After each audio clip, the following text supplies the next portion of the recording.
I found them on the third morning of my marriage. A pair of pale gray gloves, soft as whispers, laid across the ivory counterpane of my bed, as though someone had just removed them and forgotten to carry them away.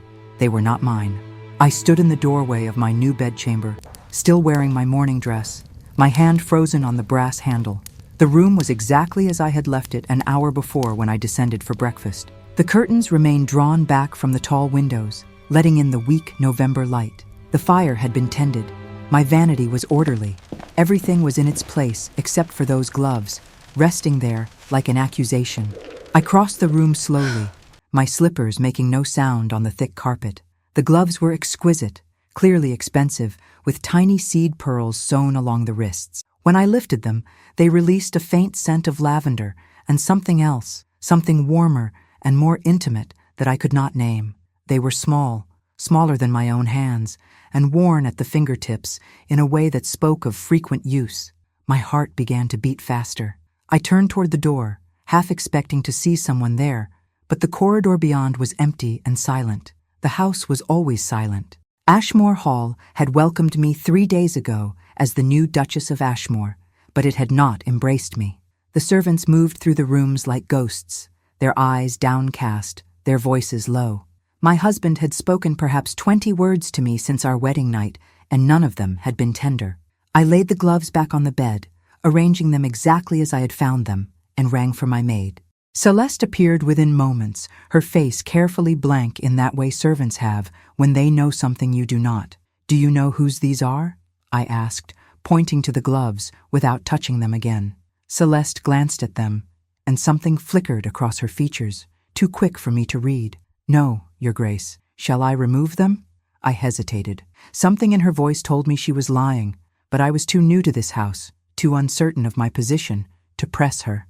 "Yes, please take them away." She gathered them up quickly, holding them at arm's length as though they might burn her, and left the room. I stood alone in the silence, staring at the place where they had been. The impression of them seemed to remain in the fabric, a ghost of something I did not understand. That afternoon I explored more of the house. It was my right as mistress here, though I felt more like an intruder than a duchess. The east wing remained closed, the doors locked, and when I asked the housekeeper, Mrs. Brennan, about it, she told me gently but firmly that His Grace preferred those rooms to remain undisturbed. There had been a fire there some years ago, she explained, and the repairs were not yet complete. I did not believe her. The doors looked perfectly sound, the wood polished and well-maintained. But I nodded and said nothing, already learning the first lesson of my new life. There were questions one did not ask at Ashmore Hall. I found my husband in his study that evening before dinner. He sat behind a massive desk of dark wood, papers spread before him, his profile illuminated by the fire. Alexander Tremaine, Duke of Ashmore, was a handsome man in the severe way of marble statues, all clean lines and cold perfection. His dark hair was always immaculate, his clothes impeccable, his expression unreadable. He had chosen me from a lineup of suitable young ladies at the beginning of the season, proposed with all the warmth of a business transaction, and married me in a ceremony that felt more like a funeral than a celebration. I had accepted him because I had no choice. My father's debts were crushing, my mother was ill, and my younger sisters needed dowries. The Duke of Ashmore was wealthy beyond measure, titled beyond reproach, and desperate for an heir. It was a practical arrangement. I had not expected love, but I had hoped, foolishly perhaps, for something more than this glacial politeness. He looked up when I entered, his gray eyes meeting mine for a brief moment before returning to his papers. "You wish to speak with me?" I closed the door behind me, gathering my courage. "Yes. I wanted to ask you about something I found in my room this morning." His pen stopped moving. His shoulders tensed, just slightly, but he did not look up. "What did you find?" "A pair of gloves. Ladies' gloves. They were on my bed." The silence that followed was profound. I watched him carefully, searching for some reaction, some explanation, but his face remained perfectly composed. Finally, he set down his pen and met my eyes. His expression was cold, distant, as though I were a servant reporting a broken dish. "You should not concern yourself with such matters. I will speak to the housekeeper. It will not happen again." "But whose gloves were they?" I pressed, taking a step closer to his desk. "They were not mine. Someone left them there deliberately." His jaw tightened. The fire crackled in the hearth, the only sound in the room. When he spoke, his voice was quiet, but edged with something that might have been anger or might have been pain. I could not tell. There are aspects of this household that do not require your attention or understanding. Your role here is clear. You will manage the domestic affairs, oversee the servants, and in time provide me with an heir. Beyond that, I ask only that you do not meddle in matters that do not concern you. The words struck me like a slap. I felt my cheeks flush, whether with shame or fury I could not say. Those gloves were in my bedchamber. That makes them my concern. He stood then, rising from behind the desk with a controlled grace that somehow made him more intimidating. His height, his breadth, the sheer physical presence of him filled the room. We had an agreement when we married. I provided for your family's debts. You provided your name and your person. I have fulfilled my obligations. I expect you to fulfill yours. I stood my ground, though my hands trembled. I pressed them against my skirts to still them.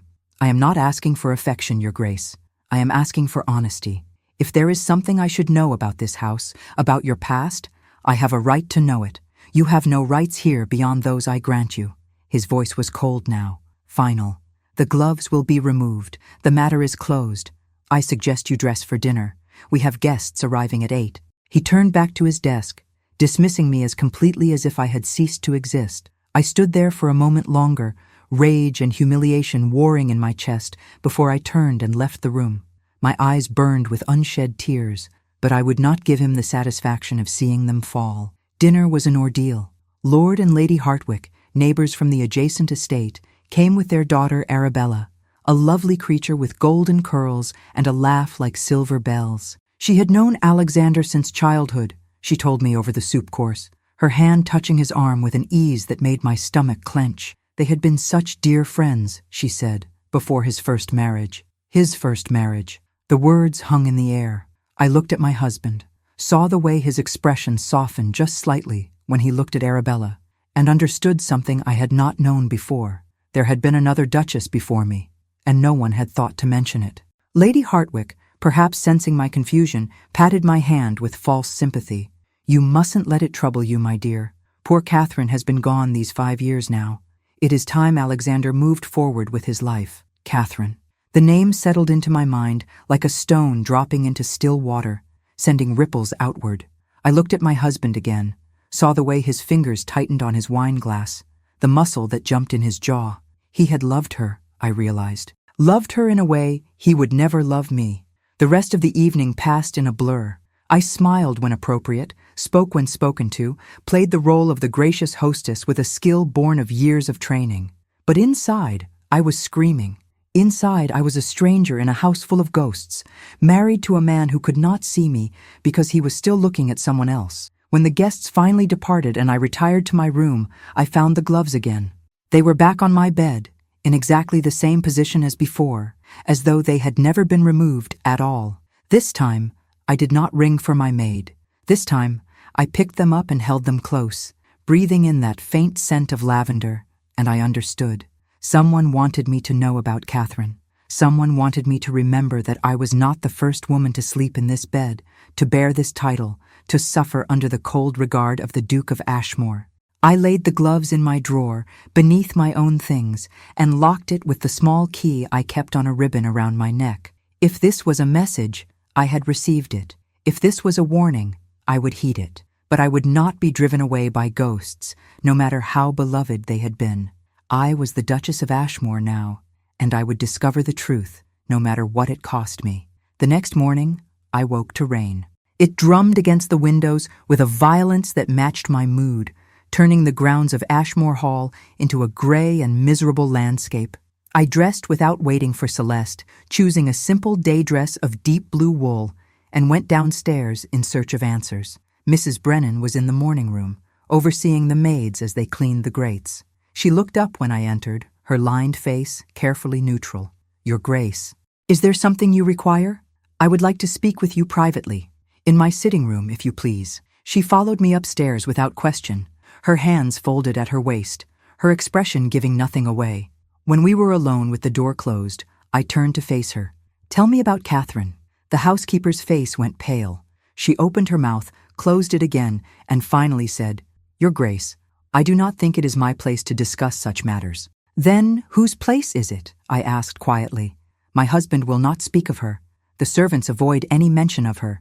But her things are still in this house, are they not? Her gloves, her memory. She is everywhere, Mrs. Brennan, and I am tired of being the only one who does not understand why." Mrs. Brennan looked at me for a long moment, and I saw something shift in her eyes. Perhaps it was pity, perhaps it was respect. She moved to the window, looking out at the rain, and when she spoke, her voice was low and sad. The first Duchess was a gentle soul, too gentle perhaps for a house like this. She loved His Grace deeply, and for a time I believe he loved her as well, but she could not give him a son. 3 babes she lost, each one breaking her a little more, and after the third, she grew distant, sad. She spent hours in the East Wing, in the nursery that was never used, holding baby clothes that would never be worn. I felt my throat tighten. "Go on." "One night in winter, there was a fire in the East Wing. They say it started in her chambers. The Duke was away in London, and by the time the servants could break down the door, it was too late. She was gone. They found her in the nursery, clutching a tiny gown as though she had been waiting for someone." "My God," I whispered. "Mrs." Brennan turned to face me, and her eyes were bright with unshed tears. After that, His Grace closed off the East Wing. He dismissed half the staff. He never spoke her name again. It was as though she had never existed. And then, 3 years later, he went to London and came back with you.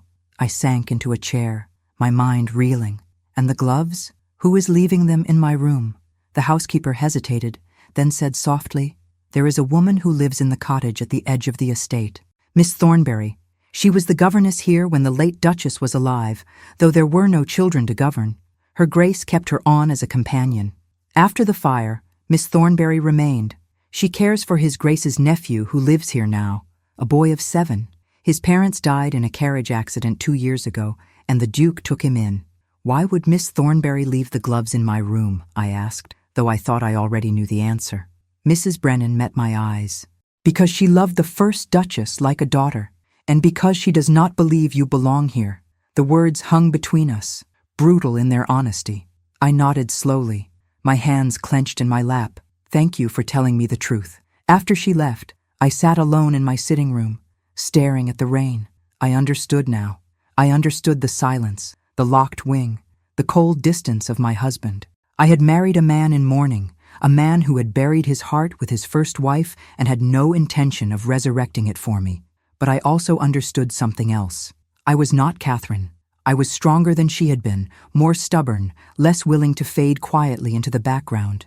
If Miss Thornberry wanted a war, I would give her one. If my husband wanted to keep me at arm's length, I would find a way to reach him anyway. I was the Duchess of Ashmore, and I would not be a ghost in my own home. I met the boy that afternoon. His name was Thomas, and he had his uncle's dark hair and serious gray eyes, though there was a softness in his face that Alexander had long since lost. I found him in the library, curled in a window seat with a book far too advanced for a child of 7, his small legs tucked beneath him. He looked up when I entered, and for a moment we simply stared at each other. I saw wariness in his expression, and something else. Curiosity, perhaps, or loneliness. I knew that look well. I had worn it myself as a child, shuffled between relatives after my father's first financial disaster. Always the outsider, always the unwelcome guest. "Hello," I said softly, moving closer, but not too close. "You must be Thomas." He nodded, closing his book carefully and setting it aside. "You are my new aunt." "I am. May I sit with you?" He considered this, his small face grave, then nodded again. I settled into the chair near the window, arranging my skirts, and looked out at the rain-soaked gardens. "It is a lovely library." It was my mother's favorite room. His voice was quiet, matter-of-fact, the way children speak of terrible things when they have learned to live with them. She used to read to me here, before the accident. I felt my heart contract. "I am very sorry about your parents, Thomas." He looked at me then, really looked at me, and I saw a wisdom in his eyes that no child should possess. "Uncle Alexander says we must not speak of sad things. He says it does not help." "What do you think?" I asked. "I think it helps to remember them, even if it hurts." I smiled at him, this solemn little boy with his careful words. I think you're very wise. Miss Thornberry says I think too much. She says I should play more, like other children. And what does Miss Thornberry say about me? I asked gently. His eyes slid away from mine. She says I should not bother you. She says you have enough to worry about without a child underfoot. I see. I paused, choosing my words carefully. Well, I do not think you are a bother, Thomas. In fact, I should very much like it if we could be friends. This house is rather lonely, do you not think? He studied me for a long moment, and then, for the first time, he smiled. It was a small smile, tentative and shy, but it transformed his face. Yes, it is very lonely. We sat together for an hour, talking of books and horses and the small things that matter to children.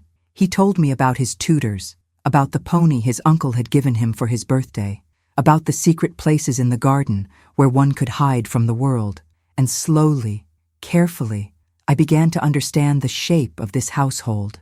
A grieving man, a displaced child, a governess who guarded the past like a dragon guards treasure, and me, the interloper, the replacement, the woman who could never be Catherine. When Thomas left for his lessons, I remained in the library, wandering among the shelves. I found a section of books on the upper gallery that were clearly a woman's collection: poetry, novels, philosophy.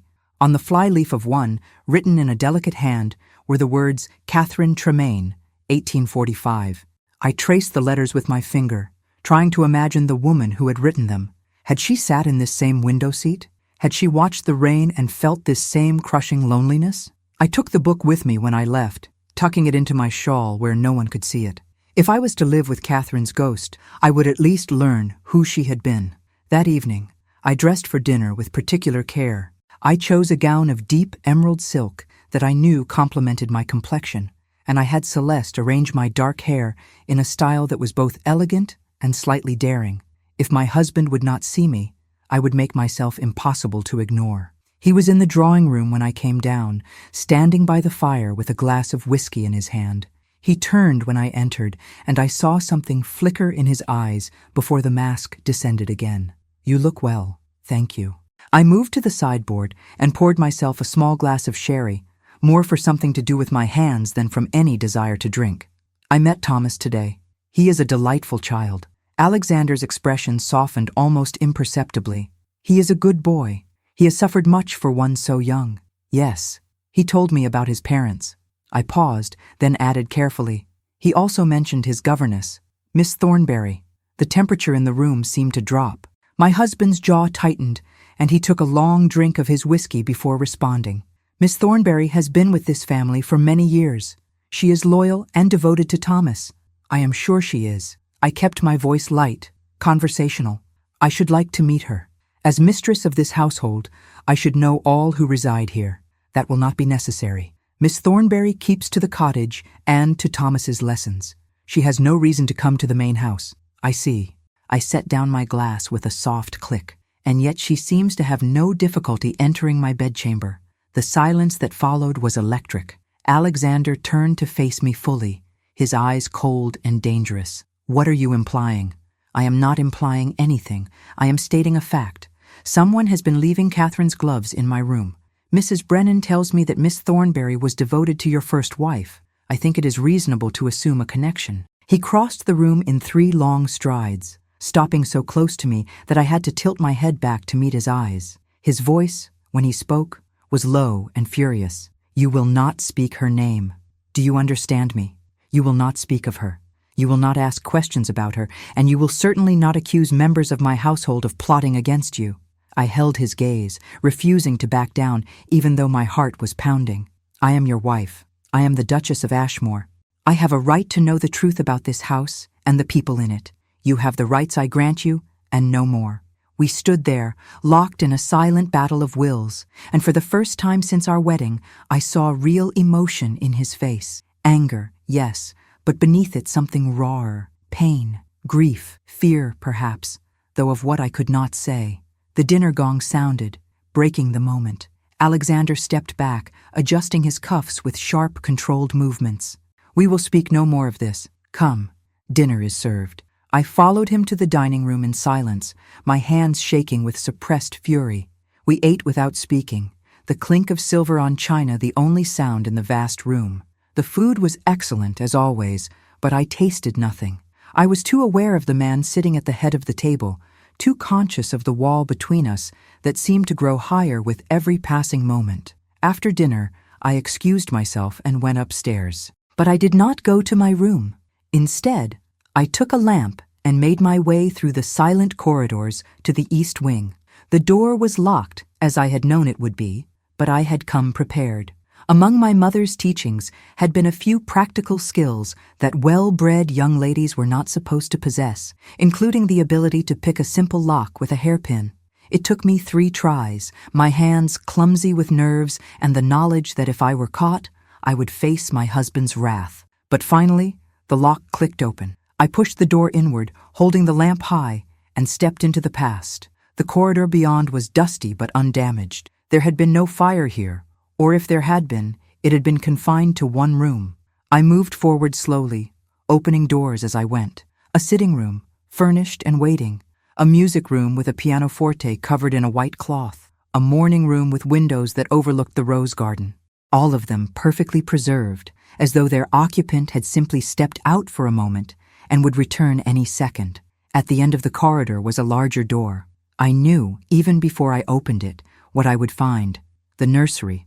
I pushed the door open with trembling hands. It was a beautiful room. The walls were papered in a soft cream with tiny rosebuds. A white cradle stood by the window, draped in lace. Shelves held toys and books, waiting for children who would never play with them. And in the corner, in a rocking chair, sat a figure. I gasped, nearly dropping the lamp, before I realized it was not a person, but a dress form, draped in a woman's gown. A christening gown, white and delicate, with tiny embroidered flowers along the hem. I moved closer, my breath catching in my throat. On the small table beside the rocking chair was a miniature portrait in a silver frame. A young woman with fair hair and gentle eyes, holding a baby in her arms. But the baby's face had been scratched away, the paint scraped off with something sharp, leaving only a blank space where the child's features should have been. I picked up the portrait with shaking hands. This was Catherine. This was the woman whose ghost haunted this house, whose memory stood between me and any hope of a real marriage. She had been lovely, I saw, with a delicate beauty that I would never possess. No wonder Alexander could not forget her. I heard the sound of footsteps in the corridor, fast and furious, and I barely had time to turn before my husband burst into the room. His face was white with rage, his hands clenched into fists at his sides. "How dare you?" His voice was barely above a whisper, which made it more terrifying than if he had shouted, "How dare you come here?" I set down the portrait carefully, refusing to show fear. "I am your wife. There should be no locked rooms between us. This room is none of your concern." He crossed to me in 2 strides and gripped my arm, not hard enough to hurt, but firmly enough to make his point. "You will leave. Now. Not until you tell me the truth." I pulled my arm free, standing my ground. "Not until you explain why you keep a shrine to a dead woman while your living wife sleeps alone every night. Not until you tell me why that baby's face has been destroyed." Something in his expression cracked. The anger drained away, leaving only exhaustion and a sorrow so deep it seemed to emanate from his very bones. He turned away from me, moving to the window, and when he spoke, his voice was hollow. "She destroyed it herself, the night of the fire. She came here and tore apart everything that reminded her of the children she could not have. The portrait, the toys, even the cradle, she damaged it. The servants repaired it after, but Catherine was beyond repair." I moved closer, my own anger fading in the face of his pain. "What happened to her, Alexander?" He was silent for so long, I thought he would not answer.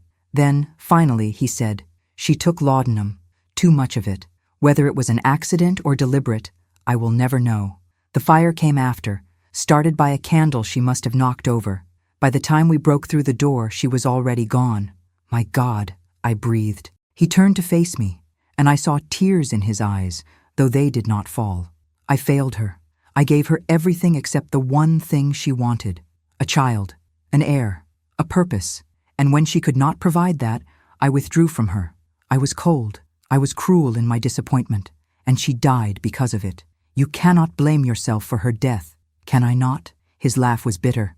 "I am the Duke of Ashmore. Everything that happens in this house is my responsibility. including the fact that I have brought another woman here to suffer the same fate. I reached out and took his hand, and for a moment he let me. His fingers were cold, trembling slightly, and I held them gently. I am not Catherine, Alexander. I am stronger than you think, and I did not come here expecting love. I came here with my eyes open, knowing this was a practical arrangement. But we could have a partnership at least. We could have honesty between us. He pulled his hand away, the wall coming back up between us. Honesty is a luxury I cannot afford. Too much truth would destroy what little peace I have managed to build. Then we will never have anything real, I said softly. We were never meant to have anything real. He moved toward the door, pausing to look back at me. Go to bed. Forget what you have seen here, and do not come to this wing again. He left me standing there in the nursery, surrounded by the remnants of another woman's sorrow, and I understood finally what I had married into. Not just a title and a fortune, but a tragedy that continued to unfold, a grief that poisoned everything it touched. But I also understood something else. If I left this room and pretended I had never seen it, if I went back to my comfortable ignorance and my empty marriage, I would become Catherine. I would fade away into these walls, another ghost in a house full of them. I would not let that happen. I left the nursery and locked the door behind me, returning the hairpin to my hair. Tomorrow I would find Miss Thornberry. Tomorrow I would demand answers, and if my husband would not help me break free of Catherine's ghost, I would do it myself. The next morning dawned clear and cold. I dressed in a walking dress of practical brown wool and sturdy boots, and I went down to breakfast with a purpose. Alexander was already there, hidden behind his newspaper, his coffee growing cold at his elbow. He did not look up when I entered. I am going to walk the estate this morning, I announced, helping myself to toast and jam. I should like to see the cottage where Miss Thornberry resides with Thomas. The newspaper lowered slightly. That is not necessary. Nevertheless, I intend to go. As mistress here, I should know every corner of my domain. She will not welcome you. Then she and I will have that in common, I said pleasantly. We will both be uncomfortable for a time, but I suspect we will survive it. For the first time in days, I saw something like respect flash across his face. Be careful. Miss Thornberry is not a woman to be trifled with. Neither am I, Your Grace. He almost smiled. Almost. Then the newspaper went back up, and I was dismissed once more. But I had seen that flicker of something warmer in his eyes, and it gave me hope. The cottage was a 20-minute walk from the main house, nestled at the edge of a small wood. Smoke rose from its chimney, and I could hear the sound of a child's laughter from within. I knocked on the door, my heart beating fast, and waited. The woman who opened the door was perhaps 40, with severe features and iron-gray hair pulled back in a tight bun. She wore a simple black dress and an expression of profound disapproval. Your Grace, she said, and it sounded like an accusation. I was not expecting visitors. Nevertheless, here I am. May I come in? For a moment I thought she would refuse. Then she stepped back, holding the door wider, and I entered the cottage. It was small, but immaculately kept, with a fire crackling in the grate, and books stacked on every available surface. Thomas sat at a table by the window, working on his sums, and he looked up with a delighted smile when he saw me. Aunt Eleanor, have you come to visit? I have indeed. But first, I must speak with Miss Thornberry. Perhaps you could show me your garden afterward. He nodded eagerly and returned to his work. Miss Thornberry led me to a small sitting room and closed the door behind us. She did not offer me tea. She simply stood there, her hands folded at her waist, waiting. I think you know why I am here, I said quietly. I am sure I do not. The gloves, Miss Thornberry, Catherine's gloves. You have been leaving them in my room. For a long moment, she said nothing. Then, finally, she nodded once, sharp and defiant. Yes, I have. Why? Because you needed to know.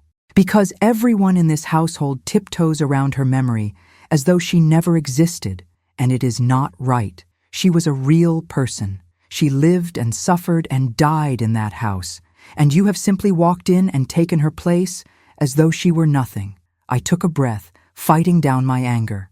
I did not take her place. I am not her replacement. I am simply a woman who agreed to a marriage of convenience and found herself trapped in someone else's tragedy. Then leave. Go back to your family. Free him from the obligation of a second wife he does not want and cannot love. I cannot, I said simply. The marriage is legal and binding. My family's debts are paid, And even if I could leave, I am not certain I would, because I believe, Miss Thornberry, that this house needs me. That boy in there needs me. And yes, even the Duke, frozen as he is in his grief, needs someone to pull him back into the world of the living. Her eyes narrowed. You are arrogant to think you can save him. Perhaps. But I am also stubborn. And I am here, which is more than Catherine is. I softened my voice. I understand that you loved her. I understand that her death was a terrible loss. But haunting me with her memory will not bring her back. It will only ensure that this house remains a tomb instead of a home. She turned away from me, her shoulders rigid. You do not understand what it was like. How gentle she was, how much she suffered. The Duke's coldness, his constant disappointment that she could not give him an heir. It broke her, piece by piece, until there was nothing left. I do understand, I said quietly, because I see what his coldness is doing to me. The difference is that I will not let it break me, and I will not let it break Thomas either. That child deserves better than a house full of ghosts and guardians who cannot let go of the past. Miss Thornberry turned back to face me, and I saw tears in her eyes. What would you have me do? Stop leaving the gloves. Stop trying to frighten me away. And perhaps, if you can bear it, tell me about her. Not to torture me with comparisons, but so that I can understand the woman who came before me, so that I can honor her memory instead of competing with it. We stood there in silence, and slowly, I saw something shift in her expression. She nodded, once, reluctantly. Very well, but do not expect me to like you. I smiled slightly. I would not dream of it. We talked for 2 hours. She told me about Catherine's gentleness, her love of music and poetry, her desperate desire for children that had consumed her utterly. She told me about the miscarriages, each one more devastating than the last, and about the way the Duke had retreated further into his work and his silence with each loss. And she told me about the night of the fire, how she had been the one to find Catherine, how she had held her hand as she died and promised to remember her always. By the time I left the cottage, my eyes were red from crying, and Miss Thornberry looked exhausted. But something had shifted between us. Not friendship, perhaps, but understanding, and that was a start.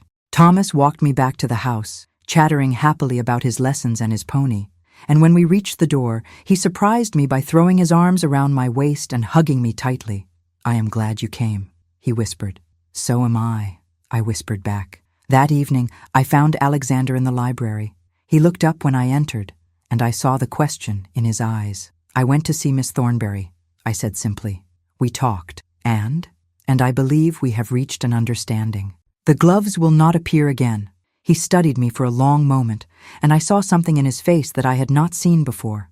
Relief, perhaps, or gratitude. Thank you.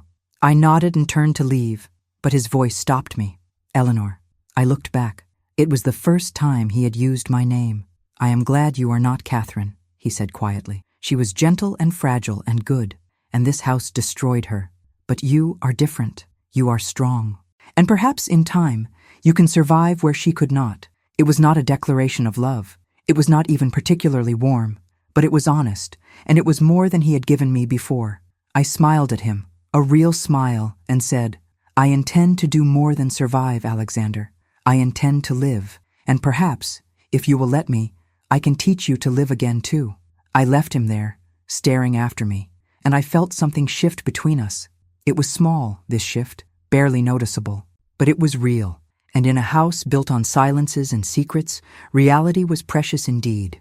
The weeks that followed were not easy, but they were honest. I began to find my place in Ashmore Hall, not as Catherine's replacement, but as myself. I reorganized the household staff with Mrs. Brennan's help, opened the dusty rooms that had been closed for years, and brought fresh flowers into the drawing rooms. Small changes, perhaps, but they made the house feel less like a mausoleum and more like a home. Thomas became my constant companion. He would appear at my sitting room door each afternoon when his lessons were finished, and we would walk in the gardens or read together in the library. He told me stories about his parents, about the life he had known before the accident, and slowly the sadness in his eyes began to fade. He was still a serious child, too old for his years, but I caught him laughing more often, and that felt like a victory. Alexander remained distant, But the wall between us had developed cracks. He began joining us for breakfast instead of eating alone in his study. He asked my opinion on household matters, and occasionally he would linger in the doorway of whatever room I occupied, as though he wanted to speak but could not find the words. I did not push him. I simply continued with my daily routines, making space for him to join me if he chose. Miss Thornberry kept her word. The gloves did not reappear, and when I encountered her during my walks with Thomas, she greeted me with civil politeness if not warmth. We had reached a truce, she and I, built on our shared concern for the boy and our mutual understanding that the past could not be changed, only accepted. But the past, I was learning, has a way of refusing to stay buried. It was mid-December when the letter arrived. I was in the morning room going over menus with Mrs. Brennan when Celeste brought in the post on a silver tray. Most of it was for Alexander, but there was one letter addressed to me in an unfamiliar hand. I opened it without thinking, unfolding the single sheet of expensive paper. The words swam before my eyes. I read them once, twice, trying to make sense of what they said. Then the paper slipped from my fingers and drifted to the floor. "Your Grace, are you well?" Mrs. Brennan's voice seemed to come from very far away. "Shall I fetch His Grace?" I shook my head, though I felt dizzy and cold. No, I am quite all right, simply surprised. "Would you leave me for a moment, please?" She hesitated, then gathered up the menus and left, closing the door softly behind her. I bent and retrieved the letter, reading it again with shaking hands. "Your Grace," it began, "I hope this letter finds you well. I am writing to you because I believe you have a right to know something that His Grace has chosen to conceal from you. 5 years ago, when the late Duchess Catherine died, she was not alone in the house. There was a child, a daughter, born of her final pregnancy. The infant survived the fire, though the Duchess did not. His Grace gave the child to a family in the village to raise, providing them with funds to ensure her care, but swearing them to secrecy. The girl is now 5 years old. She has her mother's fair hair and her father's eyes. I thought you should know that the heir the Duke so desperately wants already exists. She simply happens to be a girl, and therefore worthless to him. A concerned friend." The letter was unsigned. I sat there holding it, my mind racing through the implications. Catherine had a child, a daughter who lived, a daughter Alexander had hidden away because she could not inherit his title or his estate, a daughter he had never once mentioned in all our conversations about Catherine's tragedy. I thought of the scratched-out face in the miniature portrait. Had Catherine destroyed it herself, in her madness and grief, or had someone else removed the evidence of a child who was supposed to be dead? I thought of the nursery, preserved like a shrine, and wondered if Alexander went there to mourn not just his wife, but the daughter he had given away. Rage built in my chest, hot and fierce. He had lied to me, not directly perhaps, but by omission, which was just as damning. He had let me believe Catherine had died childless when in fact she had given him a daughter, a living, breathing child who bore his name and his blood, hidden away in the village like a shameful secret. I stood and crossed to the door, the letter clutched in my hand.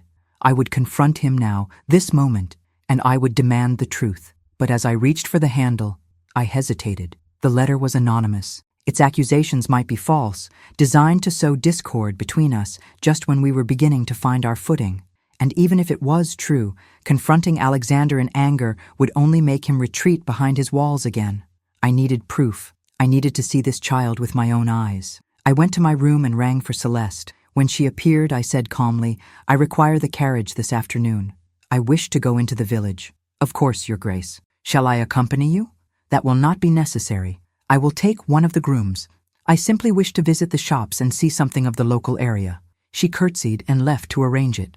I changed into a walking dress and a warm cloak, tucking the letter into my reticule, and within the hour I was seated in the small carriage, rolling down the drive toward the village. The village was charming in that way of small English towns, with stone cottages clustered around a church and a village green. I instructed the groom to wait near the inn and set off on foot, trying to appear as though I were simply taking the air. But my eyes scanned every cottage, every garden, looking for a fair-haired child who might be Catherine's daughter. I found her quite by accident.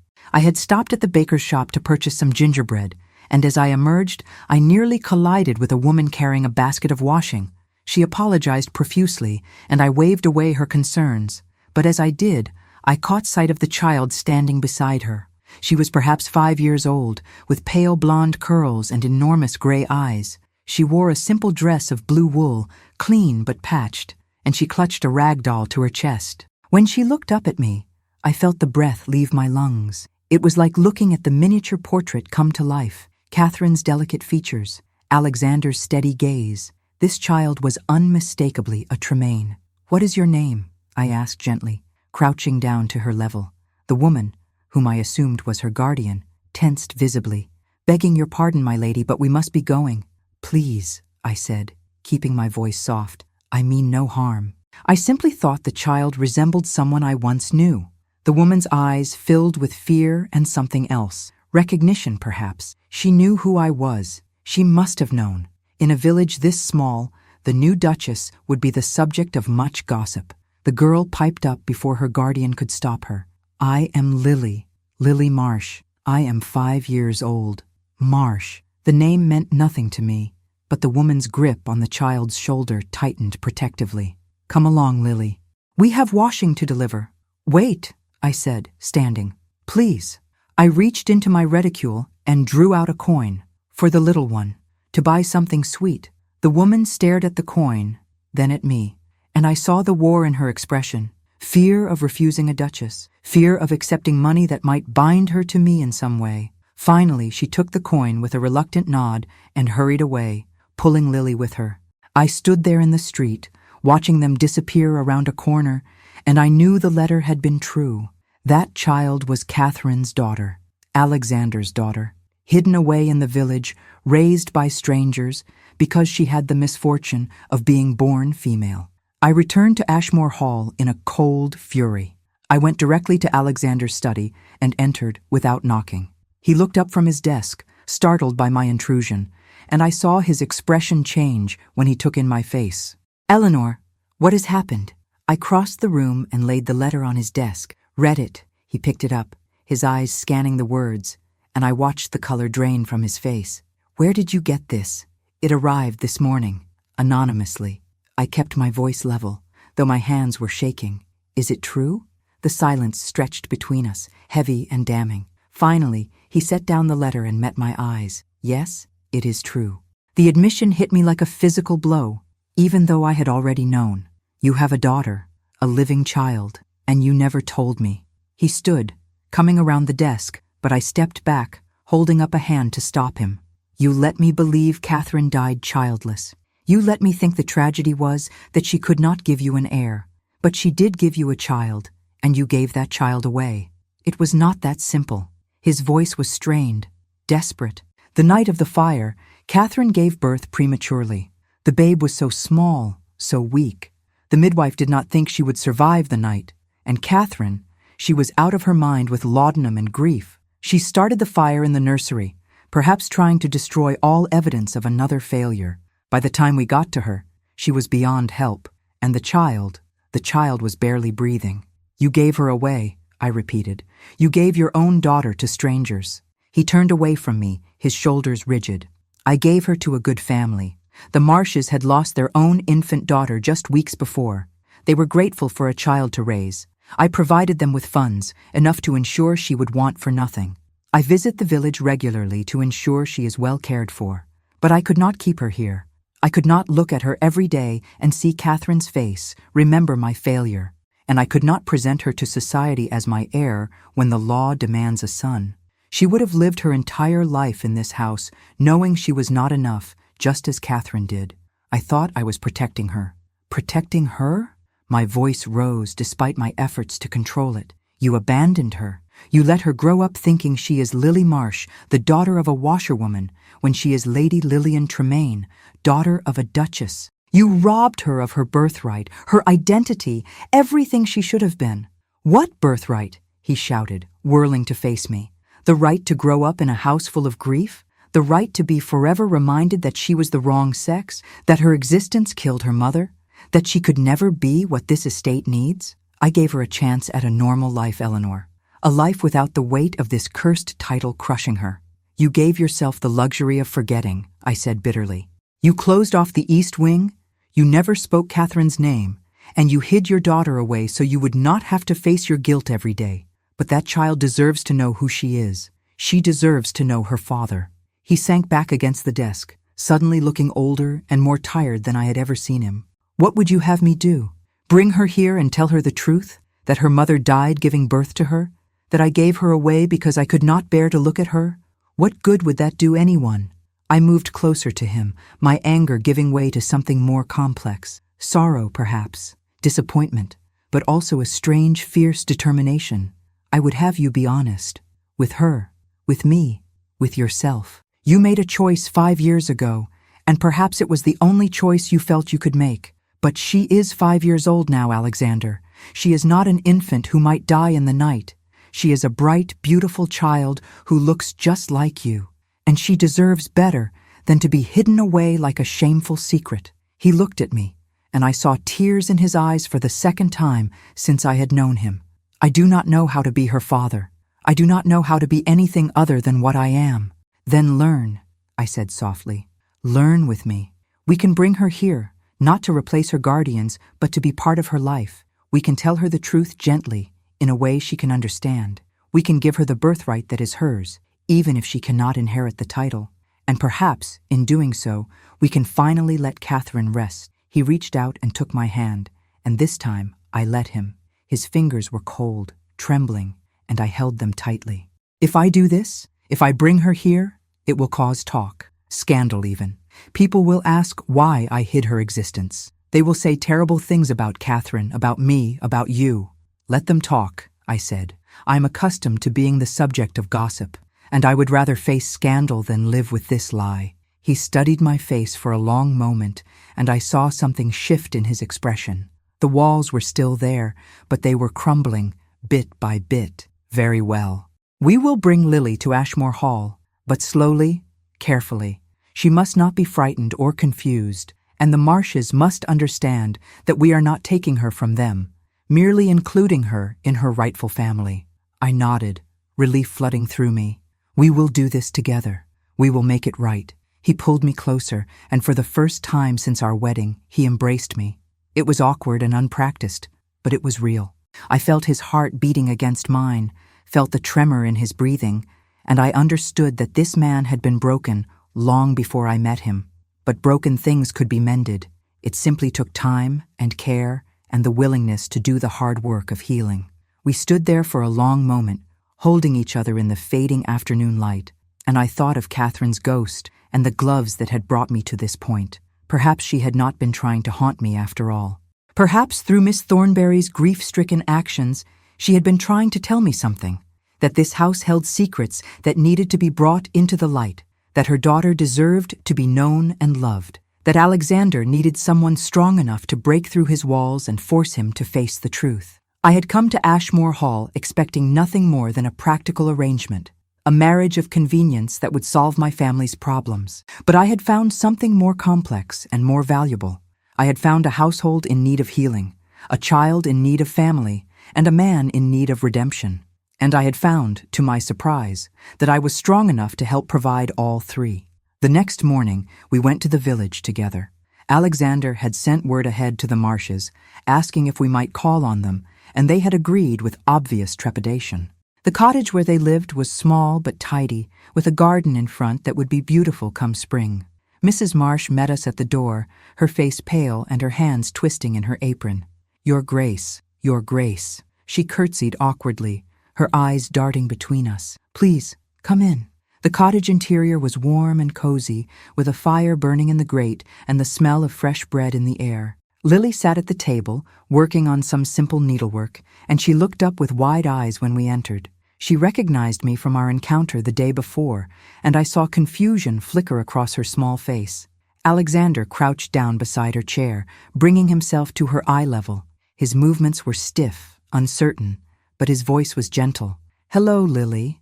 My name is Alexander. I am a friend of Mrs. Marsh, and I have heard wonderful things about you." Lily studied him solemnly, taking in his fine clothes and aristocratic bearing. "Are you very important?" she asked finally. "Some people think so," he said with a slight smile. "But right now, I am simply a man who would very much like to know you better, if you will allow it." She considered this, then nodded slowly. Mrs. Marsh says I must be polite to important people.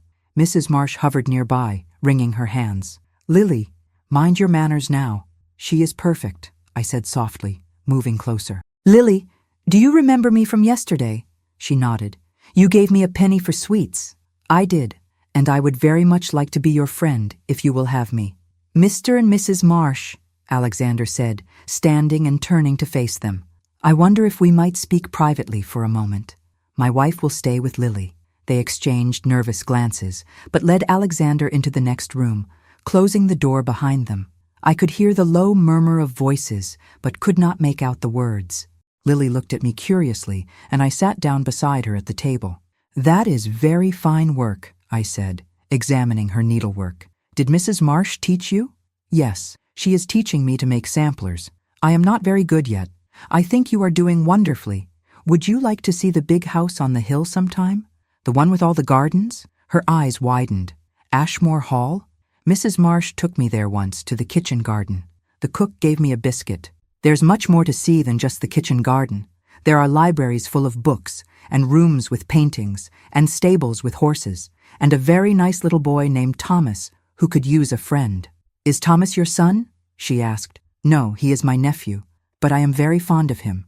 I think you two would get along well. She smiled then, a shy, tentative smile that made my heart ache. I would like that. The door opened, and Alexander emerged with the Marshes. His face was pale but calm, and when he met my eyes, I saw both fear and determination there. Mrs. Marsh's eyes were red, and her husband had his arm around her shoulders. Lily, Alexander said, returning to crouch beside her. How would you like to come visit Ashmore Hall tomorrow?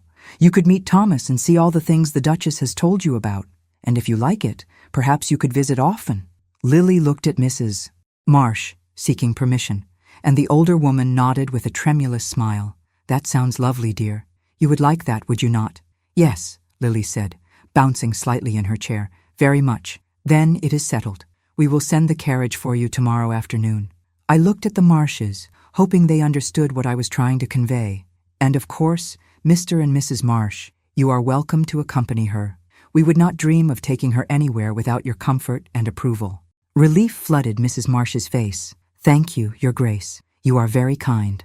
We took our leave shortly after, and as the carriage rolled back toward Ashmore Hall, Alexander sat in silence, staring out the window. I reached over and took his hand, and he gripped it tightly, as though I were the only thing keeping him anchored to the earth. Are you all right? I asked softly. I do not know, he admitted. I have spent 5 years trying to forget she existed, and now I am bringing her into my life, into this house. What if I fail her as I failed Catherine? What if my coldness damages her as it damaged my first wife? You are not the same man you were 5 years ago, and you are not alone this time. I squeezed his hand. We will do this together, and we will make mistakes, undoubtedly, but we will make them with love and good intentions, and that is more than many children have. He turned to look at me, and I saw something in his eyes I had never seen before. Warmth, gratitude, and something that might, with time and care, grow into love. Thank you, Eleanor, for forcing me to face this, for not letting me hide. I smiled. That is what wives are for, is it not? To be inconveniently persistent? He laughed, a real laugh, and the sound of it filled the carriage with unexpected joy. Yes, I suppose it is. That evening, we gathered in the drawing room after dinner, something we had not done since the early days of our marriage. Alexander sat by the fire with a book, though I noticed he read the same page 3 times. I worked on some embroidery, and Thomas, whom we had told about Lily's impending visit, peppered us with questions. How old is she? Will she like me? Does she like horses? Can she read? She is 5, I said patiently. I am certain she will like you. I do not know about horses, but we will find out. And yes, I believe she can read a little. Why has she never visited before? Thomas asked, his child's logic cutting straight to the heart of the matter. Alexander and I exchanged glances. Finally, he said, that is a complicated question, Thomas. Sometimes adults make choices that seem right at the time, but turn out to be mistakes. Lily is my daughter, but I have not been a proper father to her. I am trying to change that now. Thomas absorbed this with the seriousness he brought to everything. Oh, Like how my papa did not visit very often when he was alive because he was always busy with important things. Yes, Alexander said quietly, very much like that. And just as you wished your father had visited more, I imagine Lily wishes she had a proper family, so we are going to try to be that for her. I think that is a good idea, Thomas announced. I will teach her to ride my pony, and we can read books together. I am very good at reading now. I have no doubt you will be an excellent friend to her, I said, reaching over to ruffle his hair. After Thomas went to bed, Alexander and I sat in companionable silence for a while. Then, without looking up from his book, he said, "You have changed everything, you know." I glanced at him. Have I?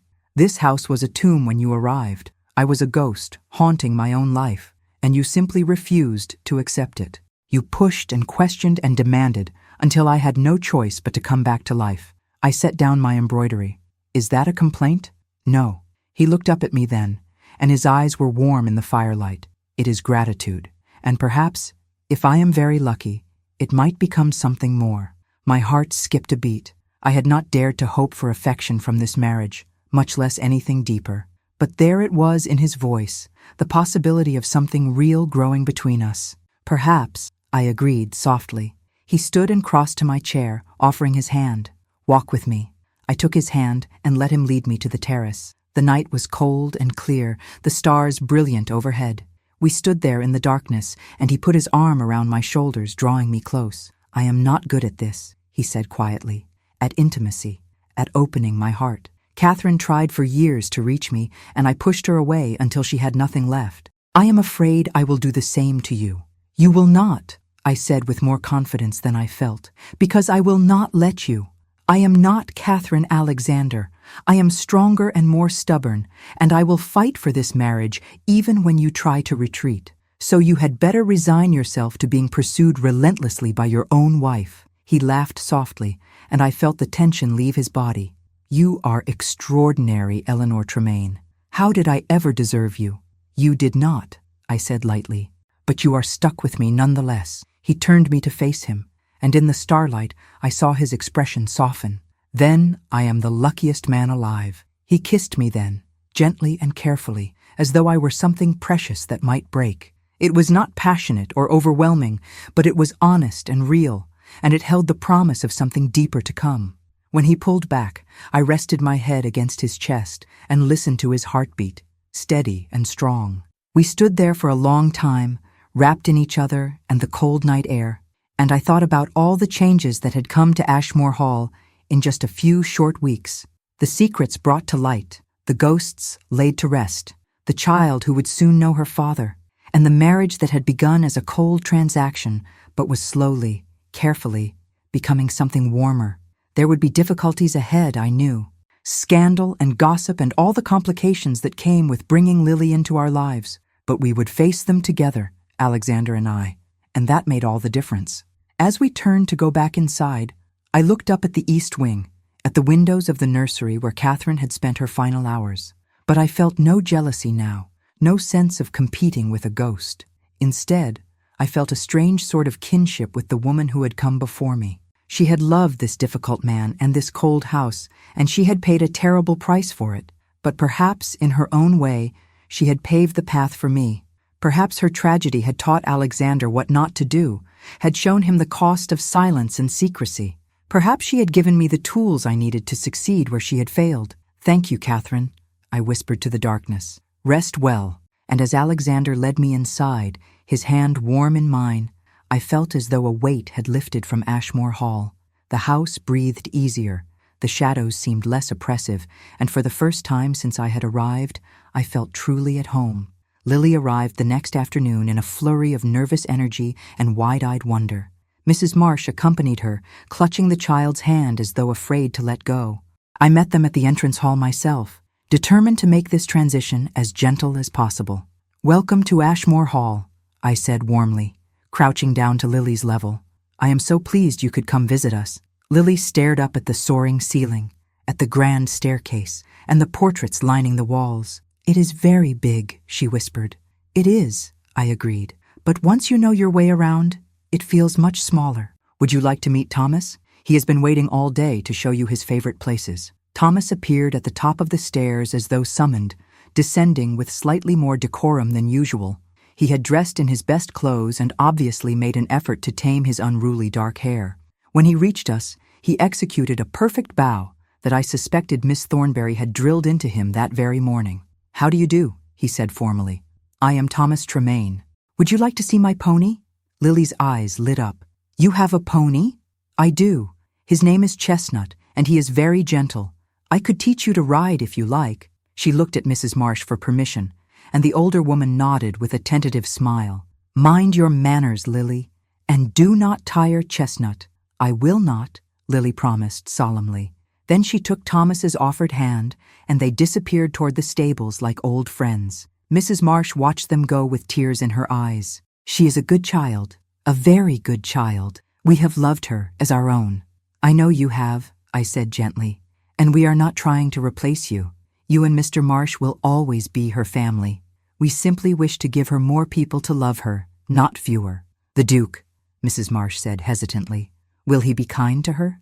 "Only she does not know who he really is, and I worry about her being hurt. He will be kind." I spoke with certainty, though I knew Alexander was terrified of this very meeting. He has made mistakes in the past, but he is trying to do better, and I will be here to ensure Lily is always safe and loved. We went to the drawing room, where I ordered tea and cakes.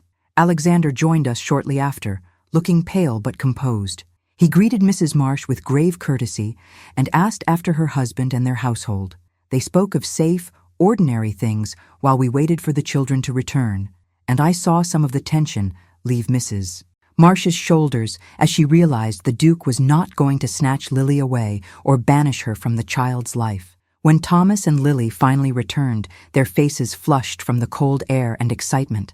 Lily launched into an animated description of Chestnut and the stables and everything she had seen. Alexander listened with complete attention, and I watched something soften in his face as he took in this bright, chattering child who carried his blood and Catherine's legacy. "It sounds as though you enjoyed yourself," he said, when she paused for breath. "Oh yes, very much." Lily climbed onto the sofa beside me, completely at ease now. "Thomas says there is a library with hundreds of books. May I see it?" "Of course. After you have had some tea and cakes, I will show you myself." The afternoon passed in a gentle blur of discovery and laughter. Lily explored the library with wonder, running her small fingers along the spines of leather-bound volumes. Thomas showed her his favorite hiding places and the window seat where he liked to read. And Alexander, though still somewhat stiff and uncertain, began to relax in the presence of his daughter's innocent joy. As the winter sun began to set, casting long shadows across the drawing room, Mrs. Marsh reluctantly announced that they should return home. Lily's face fell. "Must we go already? Could I not stay a little longer?" "You have school tomorrow," Mrs. Marsh reminded her gently. "And it is growing dark, but I want to see more. I want to read all the books and ride Chestnut again and hear more of Thomas's stories about his parents." Alexander cleared his throat, and everyone turned to look at him. He seemed to be struggling with something, his jaw tight and his hands clenched at his sides. Finally, he said, "What if you came to visit more often? Perhaps 2 or 3 times a week. You could have lessons here with Thomas, if Mrs. Marsh and Miss Thornberry agree. And when you are older, if you wish, you could have your own room here and stay as long as you like." Lily's eyes went very wide. "Truly? I could come back? Truly?" Alexander's voice was rough with emotion. "I would like very much to see you again, if you would like that as well." "Yes," Lily said immediately. "Yes, I would like that very much." Mrs. Marsh looked at me, then at Alexander, and I saw understanding dawn in her eyes. She had suspected the truth, I realized, or perhaps she had always known. But she nodded her agreement, and when the carriage was brought around to take them home, she clasped my hand and whispered, "Thank you, Your Grace. Thank you for giving her this." After they left, Alexander stood at the window watching until the carriage disappeared from view. Thomas had gone up to bed, and we were alone in the drawing room. I went to stand beside my husband, and he reached out and took my hand without looking away from the window. "She is extraordinary," he said quietly. "Bright and brave, and so very much like Catherine, it makes my chest ache. How could I have given her away? How could I have been so blind? You were grieving. You were broken. You did what you thought was right at the time. It was not right." His voice was harsh with self-recrimination. It was cowardice. I was afraid to love her because I had lost everyone else I loved. My parents died when I was young. Catherine died. Even Thomas's parents, my own brother and his wife, they were taken from me.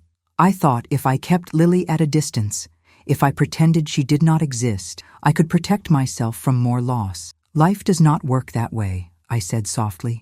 Pushing away, love does not make the pain less when loss comes. It only means you have wasted the time you had. He turned to face me, and I saw tears on his cheeks. I am so afraid, Eleanor. Afraid that I will fail her. Afraid that she will learn the truth of how I abandoned her, and she will hate me. Afraid that I am incapable of being the father she deserves. Then you will do it afraid. I reached up and wiped away his tears with my thumbs. You will love her afraid, and you will learn to be her father afraid, and perhaps one day the fear will ease, but you cannot let it stop you from trying. He pulled me into his arms, holding me tightly, and I felt him shaking with the force of emotions he had kept locked away for years. I held him and let him break, because sometimes breaking is the only way to heal. Over the following weeks, Lily became a regular presence at Ashmore Hall. She came 3 times a week, bringing with her light and laughter that had been absent from the house for far too long. She and Thomas became inseparable, racing through the corridors and gardens with the easy camaraderie of children. Alexander began joining them for their afternoon activities, teaching Lily to ride properly and reading to both children in the library. I watched him slowly transform from the cold, distant man I had married into someone warmer and more present. The walls he had built around his heart were crumbling, and with each piece that fell away, more of his true self emerged. But change, I was learning, never comes without complications. It was late January when the Dowager Duchess arrived. Alexander's mother, who had been living in Bath since Catherine's death, descended upon Ashmore Hall with all the force of a winter storm. I had met her once, briefly, before our wedding, and she had made her opinions about the match quite clear. I was too young, too poor, and too inexperienced to be the Duchess of Ashmore. But she had approved the marriage because it was practical, and because Alexander needed an heir. She swept into the drawing room, where I was taking tea with Lily and Thomas, her black bombazine rustling ominously. Thomas leaped to his feet, while Lily, who did not know her, simply stared with wide eyes. "Grandmother," Thomas said, bowing, "we did not know you were coming." Clearly, the Dowager's sharp gaze swept over the scene, taking in the tea things scattered across the table, the books piled on the floor, and Lily's simple dress. And who is this child? I stood, smoothing my skirts, already sensing the storm that was about to break. "Your Grace, how lovely to see you again. May I present Miss Lily Marsh, a young friend of the family who visits regularly." Marsh. The Dowager's eyes narrowed. "Why does that name sound familiar?" Before I could answer, Alexander entered the room. He stopped short when he saw his mother, and something flickered across his face. Resignation, perhaps, or dread. "Mother, this is unexpected, is it? I received a letter from Lady Hartwick informing me that you have been keeping rather unusual company. A child from the village who spends her days at Ashmore Hall. Naturally, I had to come and see for myself what scandal you have embroiled this family in now." Lily, sensing the tension, had moved closer to me, and I put a protective hand on her shoulder. Thomas stood frozen, his face pale. Alexander's jaw tightened, and I saw him make a decision. "Thomas, would you take Lily to the library, please? I believe you were going to show her that book on Greek mythology." "But, Uncle Alexander," Thomas began. "Now please." They left reluctantly, Thomas casting worried glances back at us. When the door closed behind them, Alexander turned to face his mother. "That child is Lily Tremaine, my daughter, Catherine's daughter." The Dowager went white. "That is impossible. Catherine's child died in the fire." "No, Catherine died in the fire. The child survived. I gave her to the Marshes to raise, because I was not capable of caring for her myself. But I have recently decided to acknowledge her and bring her into the family." "Are you mad?" The Dowager's voice rose. "You have spent 5 years hiding her existence, and now you suddenly decide to parade her about like a prize? Do you have any idea what this will do to the family's reputation? The scandal? The gossip?" "I do not care about the gossip," Alexander said flatly. "She is my daughter. She deserves to know her family. She is illegitimate." The Dowager turned to me, her eyes blazing. Surely you understand what this means? The questions people will ask? The aspersions that will be cast on Catherine's character? Lily is not illegitimate, I said quietly but firmly. She was born during Alexander's marriage to Catherine. She is legitimate in every way that matters, save that she cannot inherit the title, but she can inherit her father's love and her rightful place in this family. Her rightful place? The dowager laughed harshly. Her rightful place is in obscurity. Bringing her here, acknowledging her, it will only hurt the child in the end. Society will never accept her. Then society can go hang, Alexander said, his voice cold. I failed Catherine. I failed Lily for the first 5 years of her life. I will not fail them again, simply to protect the family's precious reputation. The dowager stared at her son, and I saw something shift in her expression. Pain, perhaps, or recognition. Finally, she sank into a chair, suddenly looking her age. You truly intend to do this? To claim her publicly? I do, and Eleanor supports me in this decision. His mother looked at me then, really looked at me, and I met her gaze steadily. Your Grace, I understand your concerns. I truly do, but that child has done nothing wrong. She did not ask to be born, and she does not deserve to be hidden away like a shameful secret. Alexander made mistakes 5 years ago, but he is trying to rectify them now. And I, as his wife, and as the Duchess of Ashmore, will stand beside him in this. If society wishes to condemn us for loving a child, then so be it. For a long moment, the dowager said nothing. Then she sighed, a deep, weary sound. You are nothing like Catherine. Catherine was gentle and biddable and utterly crushed by the weight of this family's expectations. But you have a spine of steel. Perhaps that is what this family needs. I will take that as a compliment, Your Grace. The ghost of a smile crossed her face. It was meant as one. Very well. If you insist on this course of action, you will need guidance. The story must be carefully managed. We will say that the child's existence was kept quiet to protect her after her mother's tragic death, but that she is now old enough to take her place in the family. We will emphasize her legitimacy and her lineage, and we will weather whatever storm comes with our heads held high. Alexander looked at his mother with obvious surprise. You will support this? I will support my granddaughter, she corrected, and I will support you, foolish as you have been, because you are my son. But make no mistake, this will not be easy. There will be consequences. We are prepared for them, I said. Are you? The dowager fixed me with her sharp gaze. Because once this becomes known, every drawing room in London will be discussing you. They will whisper about Catherine's death, about the circumstances of the child's birth, about whether you knew of her existence before you married. They will question your judgment, your morals, your fitness to be a duchess, and some of that talk will be vicious. I have survived vicious talk before. My father's financial disgrace was fodder for gossips for years. I learned early that one cannot control what others say, only how one responds to it. And I choose to respond with dignity and truth. The dowager studied me for a long moment, then nodded slowly. You may be exactly what this family needs, Eleanor Tremaine. I only hope you are strong enough to see this through. After she left to settle into her rooms, Alexander and I stood alone in the drawing room. He pulled me into his arms, resting his chin on top of my head. That went better than I expected, he said. Your mother is formidable, but she loves you. And I think, beneath all that concern for reputation, she wants to know her granddaughter. He kissed the top of my head. How did I survive 5 years without you? Poorly, I said, and he laughed. That evening, we gathered for dinner, the dowager presiding at the foot of the table, with Thomas beside her. Lily had gone home with Mrs. Marsh, but Alexander had announced that beginning next week, she would stay at Ashmore Hall 2 nights each week with the Marshes' blessing. It was a significant step, and I saw the determination in his face as he made the announcement. He would not be swayed from this course, no matter the consequences. The dowager questioned him thoroughly about the arrangements, about Lily's education and upbringing, about the Marshes and their character. Satisfied with his answers, she turned her attention to me. I understand you were responsible for bringing this situation to light, she said. I was. I received an anonymous letter informing me of Lily's existence. I confronted Alexander, and together we decided to acknowledge her. Anonymous. The dowager's eyes narrowed. Do you have any idea who sent it? I have my suspicions, but no proof. She nodded thoughtfully. Well, Whoever it was has set in motion events that cannot be undone. For better or worse, this family will never be the same. For better, I said firmly. Secrets poison families. Truth, however difficult, allows for healing.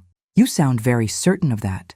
I am. I glanced at Alexander, who was watching me with something that looked like admiration in his eyes. This family has lived in the shadow of tragedy for too long. It is time to step into the light. After dinner, I excused myself and went to my sitting room. I needed a moment alone to process everything that had happened, to prepare myself for the challenges that lay ahead. But I had barely settled into my chair when there was a knock at the door. "Come in," I called. Miss Thornberry entered, her face unreadable. "I heard the Dowager has arrived, and that His Grace intends to acknowledge Lady Lillian publicly."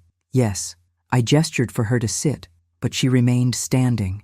"Do you have concerns about this decision?" She was silent for a long moment, and when she spoke, her voice was thick with emotion. "I was the one who sent you that letter, the anonymous one about Lily. I had suspected as much, but hearing her confirm it still sent a jolt through me. Why?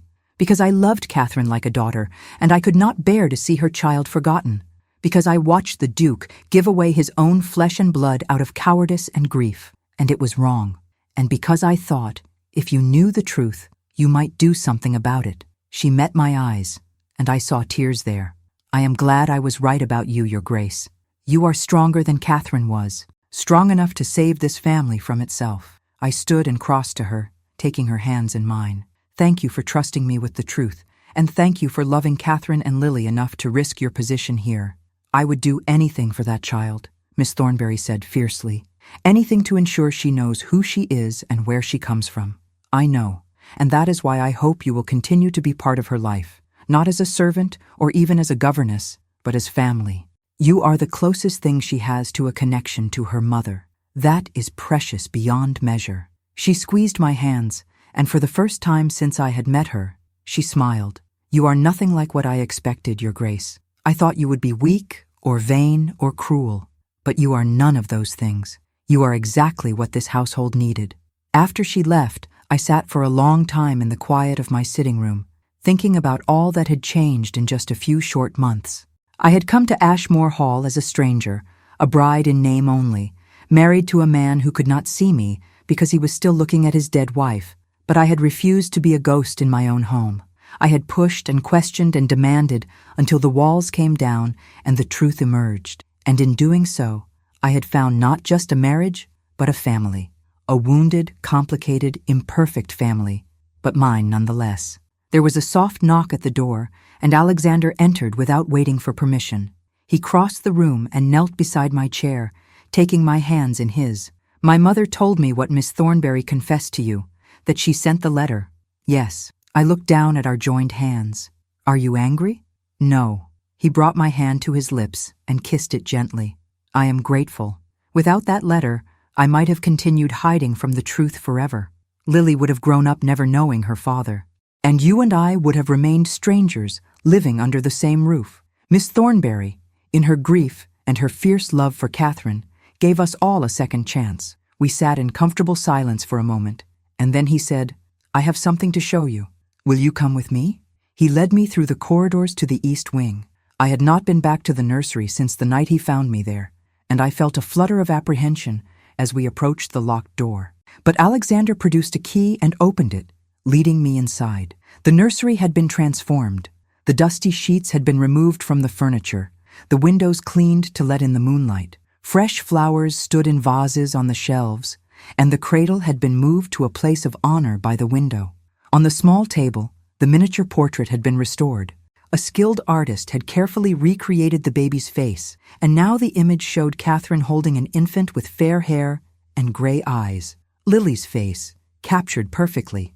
"I did this today," Alexander said quietly, "with help from Mrs. Brennan and Miss Thornberry. I wanted to honor Catherine's memory properly, not by keeping it locked away, but by acknowledging what she gave me, a daughter. A beautiful, perfect daughter whom I was too broken to appreciate at the time." I moved closer to the portrait, tears streaming down my face. "It is beautiful. She would have loved it. I am going to tell Lily the truth soon, not all at once, but gradually. I want her to know that Catherine was her mother, that she died loving her, and that I have spent 5 years trying to find the courage to be her father. And I want her to know that you, Eleanor, are the one who made it possible. You brought this family back together. You made us whole.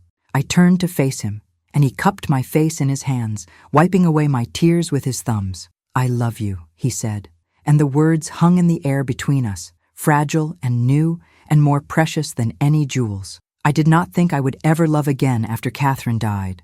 I thought that part of me had died with her, but you have taught me that the heart is more resilient than I believed. You have shown me that love is not a finite resource that gets used up, but something that grows and expands to fill whatever space you give it. I love you, Eleanor, and I will spend the rest of my life being grateful that you agreed to marry me. I love you too, I whispered. I did not expect to. I came here thinking this would be a practical arrangement, nothing more. But you have surprised me at every turn. Your pain, your struggle to be better than you were, your fierce love for your children once you allowed yourself to feel it. How could I not love you? He kissed me then, deeply and thoroughly, and it was nothing like that tentative kiss on the terrace weeks ago. This was passion and promise, and the beginning of something real and lasting. When we finally pulled apart, we were both breathing hard, and he rested his forehead against mine. Come to my chambers tonight, he said softly. Let us be husband and wife in truth, not just in name. Yes, I whispered.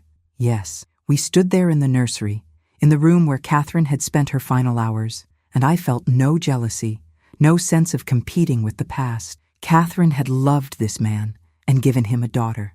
She had suffered and died in this house, but her story was over, and mine was just beginning, and I could honor her memory while still claiming my own happiness. The two were not mutually exclusive. As we left the nursery, Alexander locked the door behind us, but this time it felt different, not like sealing away a secret, but like closing a chapter with respect and gratitude before moving forward into whatever came next. We walked back through the corridors hand in hand, and when we reached the junction where our separate chambers diverged, he pulled me close and kissed me again. I will be waiting for you, he said against my lips. I will not be long. I went to my room and rang for Celeste. She helped me change into a nightgown of ivory silk with lace at the throat and wrists, and she brushed out my hair until it fell in dark waves down my back. She said nothing, but I saw understanding and approval in her eyes as she tied my dressing gown and bid me good night. I walked through the silent house to Alexander's chambers, my heart pounding with anticipation and a touch of nervousness. This would be the first time we were together as husband and wife in the truest sense, the first time without the walls and defenses that had kept us apart. I knocked softly and entered when he called.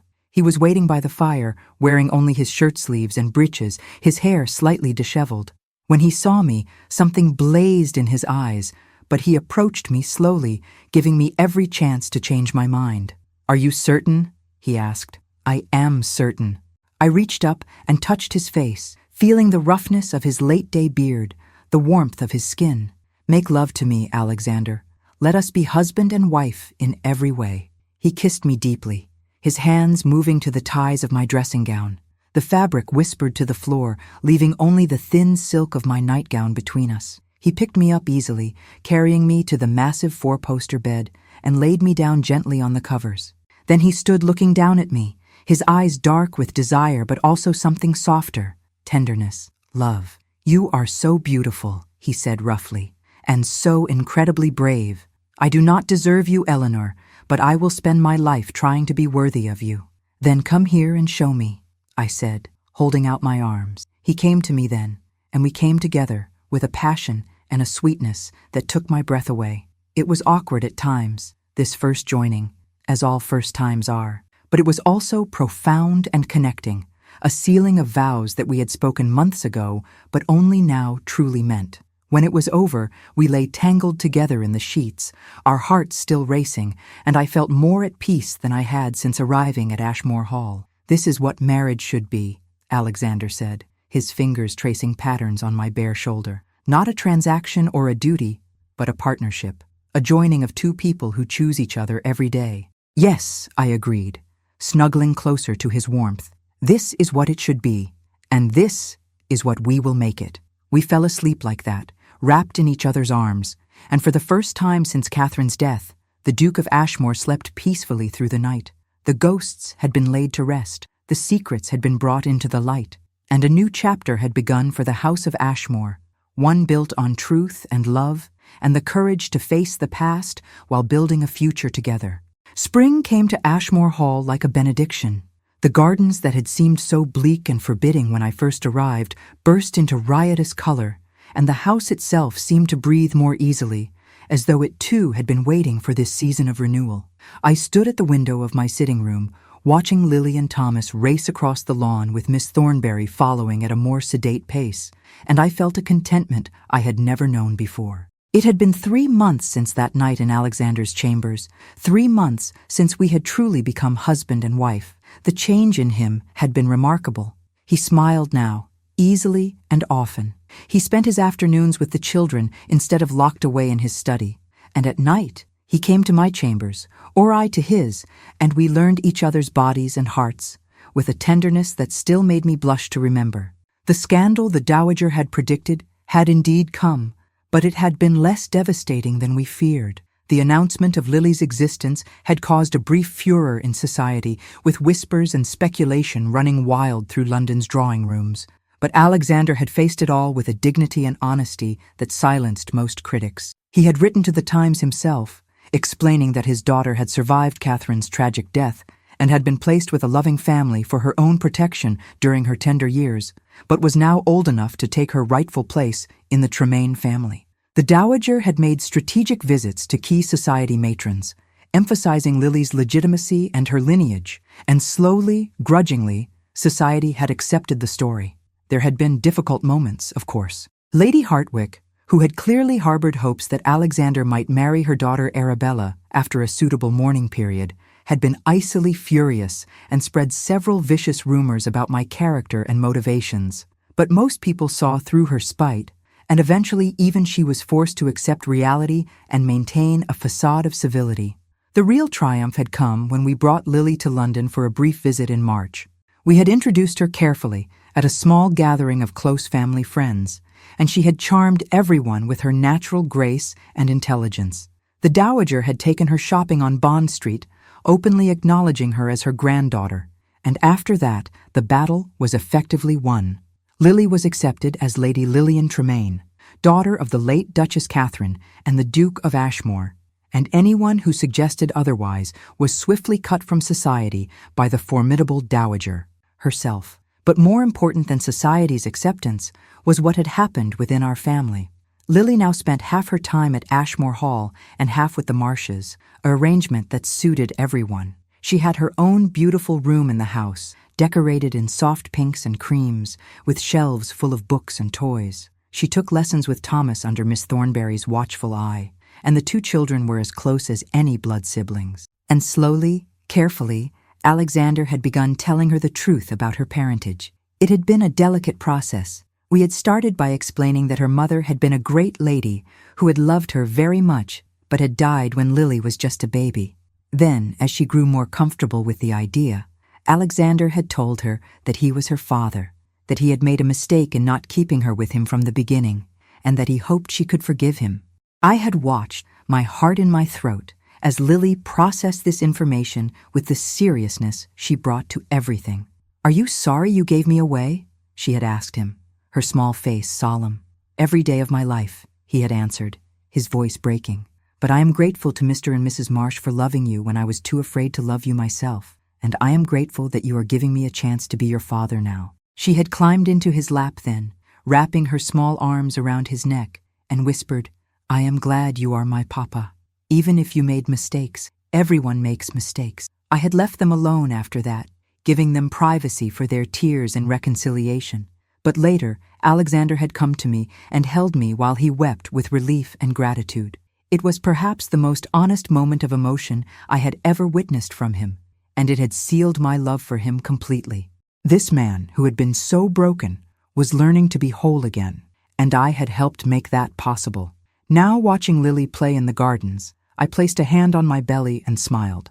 I had not yet told Alexander, though I suspected he was beginning to guess. I had missed my courses twice now, and I felt the subtle changes in my body that heralded new life. I was carrying the heir to Ashmore, the child that would secure the line and fulfill the practical purpose of our marriage. But I was also carrying Alexander's child, conceived in love rather than duty, and that made all the difference. I heard footsteps behind me and turned to see my husband entering the room. He came directly to me, wrapping his arms around my waist and resting his chin on my shoulder as we both looked out at the children. "They are happy," he said softly. "They are. So am I." He turned me in his arms so that I faced him, his eyes searching mine. "Are you? Truly? Despite all the scandal and difficulty?" I reached up and touched his face, feeling the familiar roughness of his jaw, the warmth of his skin. "I have never been happier in my life. I have a husband who loves me, children who bring me joy, and a home that finally feels like mine. What more could I want?" He smiled, that slow, warm smile that still made my heart skip. "Nothing, unless." His hand moved to rest on my belly, and I saw understanding dawn in his eyes. "Eleanor, are you?" "Yes," I whispered. "I am almost certain. Another few weeks and I will know for sure, but all the signs are there." His face transformed, joy and wonder, and a touch of fear flickering across his features. "A child, our child. Are you pleased?" "Pleased" does not begin to cover it. He pulled me close, holding me as though I were made of spun glass. "You have given me everything, Eleanor. A real marriage, a relationship with my daughter, and now this. How can I ever repay you?" "You already have," I said against his chest. "You have given me love, and that is worth more than all the wealth and titles in England." We stood there for a long moment, wrapped in each other's arms, and I thought about how far we had come. From that first cold morning when I had found the gloves on my bed to this moment of perfect contentment, so much had changed. The house had transformed from a tomb into a home. Alexander had evolved from a ghost haunting his own life into a man fully present and engaged. And I had found not just a place in this family, but a purpose, a calling to heal and nurture and love. That evening we gathered in the drawing room as had become our custom. The dowager was there, reading by the fire, her stern face softening whenever Lily came near. Thomas and Lily were engaged in a fierce game of chess at a small table, their heads bent together as they plotted their strategies. Miss Thornberry sat nearby with her needlework, occasionally offering advice. And Mr. and Mrs. Marsh had joined us for dinner and stayed for the evening, comfortable now in the great house where their foster daughter spent so much of her time. Alexander stood and clinked his glass with a spoon, drawing everyone's attention. "I have an announcement to make," he said, his hand finding mine and holding it tightly. "Eleanor and I are expecting a child." The room erupted in exclamations of joy and congratulations. The dowager set aside her book with a rare smile. Thomas cheered loudly, and Lily clapped her hands with delight. Mrs. Marsh embraced me with tears in her eyes, and even Miss Thornberry looked pleased. "Will it be a boy or a girl?" Lily asked, bouncing in her excitement. "We will not know until the baby arrives," Alexander said. "But whichever it is, they will be very lucky to have you as an older sister." Lily's face lit up at that, and I saw understanding dawn. She would be a sister, not replaced or diminished by this new child, but elevated to a new role in the family. It was exactly what she needed to hear. "If it is a girl," Thomas announced, "we should name her Catherine, after my first aunt." The room went silent. I looked at Alexander, wondering how he would respond to this unexpected suggestion. His face was thoughtful, and when he spoke, his voice was gentle but firm. "That is a beautiful thought, Thomas, but I think Catherine would want us to look forward, not back. If we have a daughter, we will give her a new name, her own identity. She will honor her aunt by living a happy, full life, not by carrying the weight of her name." "I think that is wise," the dowager said quietly. "Catherine deserves to rest in peace, not to be invoked every day in the nursery." Lily, who had been listening intently, said suddenly, "Could we plant a tree for her? For my mother? In the garden? So she can be part of the house, but also growing and beautiful?" Everyone turned to look at her, and I saw tears in Alexander's eyes. "That is a perfect idea, sweetheart. We will plant a tree, a beautiful flowering tree, in the rose garden where your mother used to walk. And every spring when it blooms, we will remember her. And we can sit beneath it and tell stories about her," Lily added, "so I can know what she was like." "Yes," Alexander said, his voice thick with emotion. "We will tell you everything.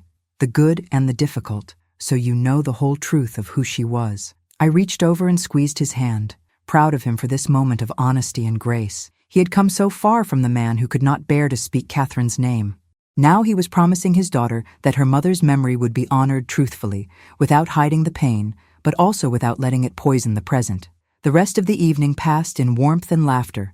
We played parlor games, sang songs at the pianoforte, and simply enjoyed each other's company. When it came time for the Marshes to take Lily home, she hugged everyone goodnight, lingering longest in Alexander's embrace. "I love you, Papa," she whispered, and I saw him close his eyes against the tears that threatened. "I love you too, my darling girl, more than you will ever know." After they left, Thomas went up to bed, and the dowager retired to her rooms. Miss Thornberry had already returned to the cottage, and Alexander and I were alone in the drawing room. He pulled me onto his lap in the large armchair by the fire, and I rested my head on his shoulder. "Are you tired?" he asked, his hand moving to rest protectively on my belly. "A little. Growing a person is exhausting work." He laughed softly. "Then let me carry you to bed. I can walk, you know." "I know, but I want to carry you. Indulge me." He swept me up into his arms, and I wrapped mine around his neck as he carried me through the house to our chambers. We had decided months ago to share a bedroom, combining our separate suites into one large space where we could be together every night. It had scandalized the dowager initially, but she had come to accept it as part of our unconventional but loving marriage. He laid me on the bed gently and helped me undress, his hands tender and reverent on my body. When we were both in our nightclothes, he pulled me close and simply held me, his hand resting on the place where our child grew. "I never thought I would have this," he said quietly. "This peace, this happiness. After Catherine died, I believed I was cursed to live out my days alone and frozen. But you came into my life like a force of nature and refused to let me stay locked away in my grief. You wanted to live," I said. "You just needed someone to show you how. You did more than show me.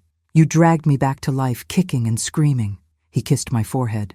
"I am so grateful for your stubbornness." I smiled against his chest. Someone had to be stubborn.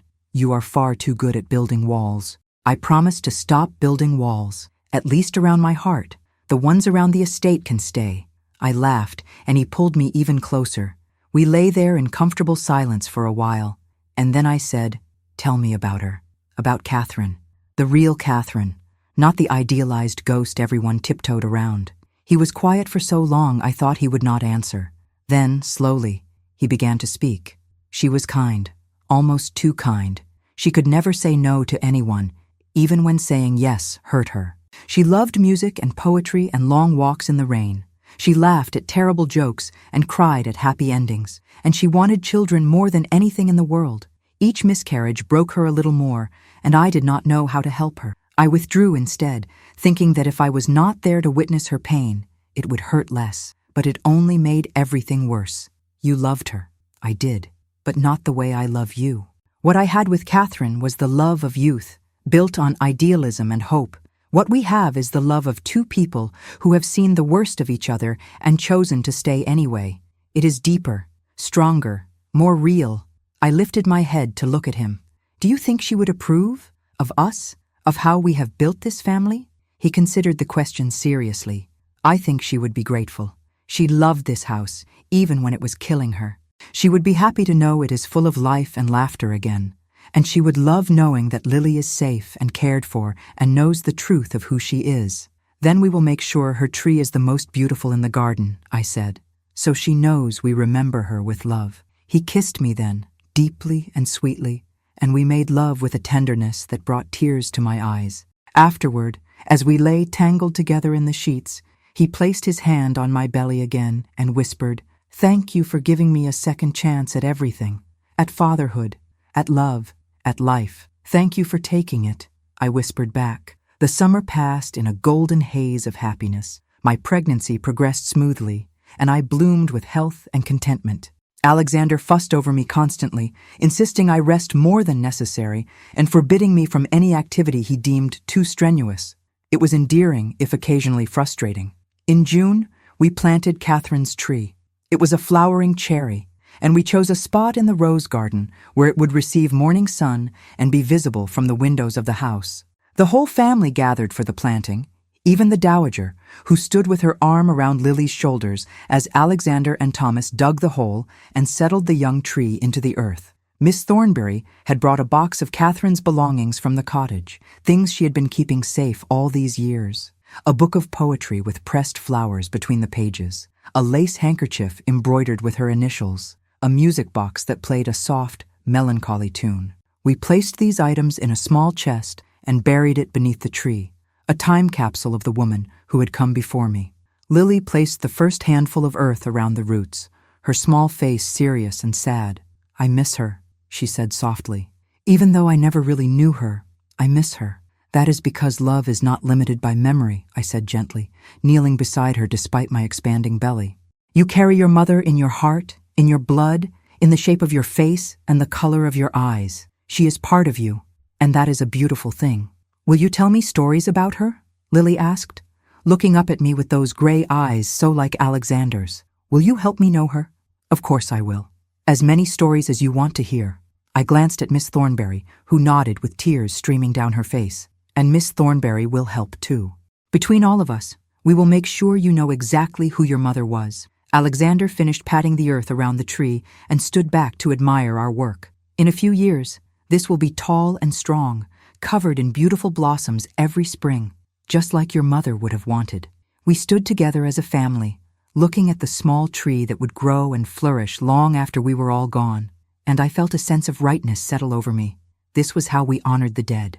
Not by locking away their memory or pretending they never existed, but by celebrating what they had given us and allowing their legacy to grow and change and become part of something new. In August, as my belly grew round and heavy, we received unexpected visitors. My parents and sisters arrived at Ashmore Hall, their faces bright with excitement at seeing me so happy and prosperous. My mother embraced me tearfully, apologizing over and over for the circumstances that had led to my marriage. "Hush, Mama," I said, holding her close. "You have nothing to apologize for. This marriage has given me more happiness than I ever dreamed possible." My father shook Alexander's hand with obvious gratitude. "You have been more than generous to our family, Your Grace. The debts paid, the allowance you settled on us, it is far more than we deserve." "You are my wife's family," Alexander said simply, "which makes you my family as well, and family takes care of each other." My sisters, Emma and Charlotte, were delighted with Ashmore Hall and with Thomas and Lily, who became their instant favorites. We spent a wonderful week together, showing them the estate and introducing them to the family. The dowager was gracious to them, and even Miss Thornbury unbent enough to smile at their youthful enthusiasm.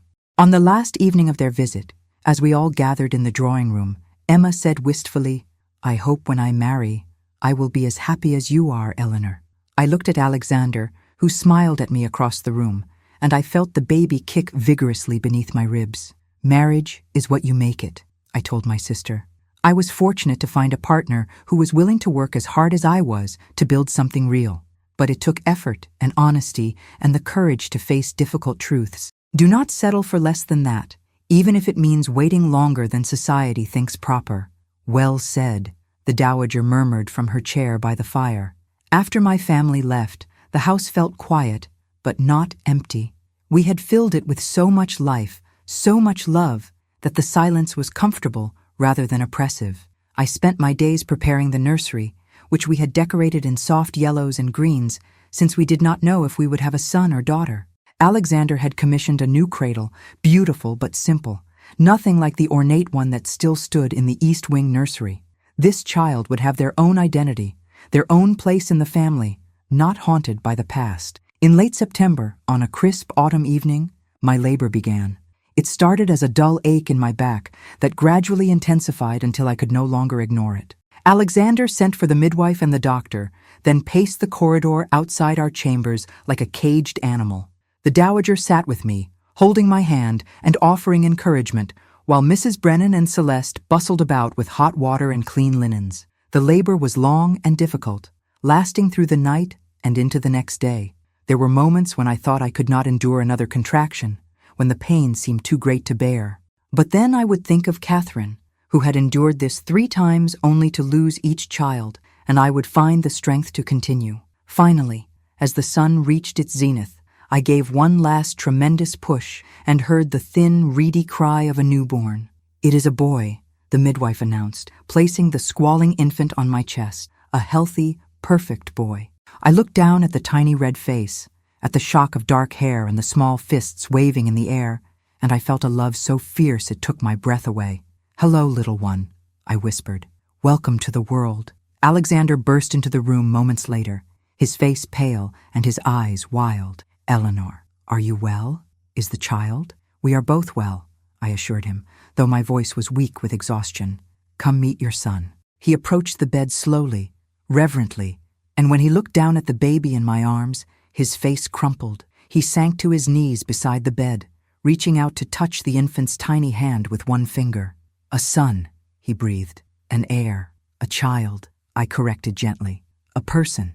Yes, he will inherit your title and your estate one day, but first he is simply ours to love and raise and guide." He nodded, unable to speak, and I saw tears streaming down his face. These were tears of joy, of relief, of gratitude for this second chance at fatherhood. I reached out with my free hand and wiped them away. "What shall we name him?" I asked. He thought for a moment, then said, "What about William? For your father, and for strength and determination." I smiled. "William Alexander Tremaine. It is perfect." We spent the next hour in our own private world, the three of us, marveling at the miracle of this new life. Then, slowly, we allowed the rest of the family in. Thomas crept into the room with wide eyes, followed by Lily, who climbed onto the bed beside me to get a better look at her new brother. "He is so small," she whispered, touching his cheek with one gentle finger. "You were even smaller when you were born," Alexander told her, pulling her close. "But you grew strong and beautiful, and so will he." The dowager came next, her stern face softening as she looked at her newest grandchild. "He has the Tremaine nose," she announced with satisfaction.